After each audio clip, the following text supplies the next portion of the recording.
प्राचीन काल की बात है। राजा वसु की पत्नी माधवी एक घातक बीमारी से पीड़ित हो गई। महल के सभी वैद्य अपने ज्ञान और औषधियों का प्रयोग कर चुके, लेकिन कोई उपचार काम नहीं आया।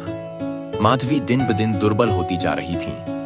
राजा वसु अत्यंत दुखी थे और अपनी प्रिय पत्नी को बचाने का कोई उपाय खोज रहे थे। तभी एक दिन एक वृद्ध ऋषि महल में आए।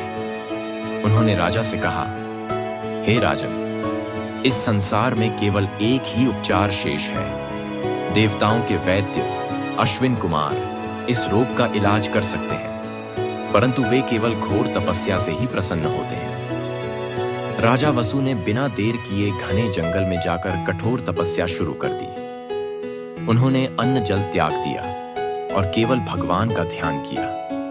कई दिनों तक वे कठोर तपस्या में लीन रहे।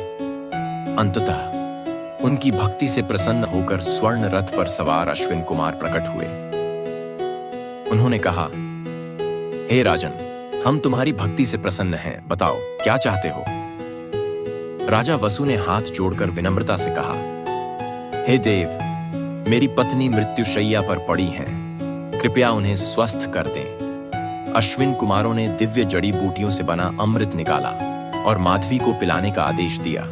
राजा वसु तुरंत महल लौटे और माधवी को अमृत पिलाया।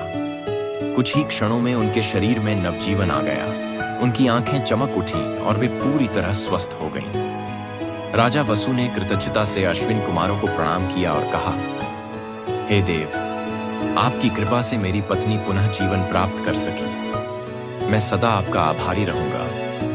अश्विन कुमारों ने मुस्कुराकर आशीर्वाद दिया। हे राजन, जो भी श्रद्धा और निष्ठा से हमें स्मरण करेगा, उसे रोगों से मुक्ति मिलेगी और वह स्वस्थ रहेगा। इसके बाद राजा वसु ने अपने राज्य में अश्विन कुमारों की पूजा प्रारंभ करवाई।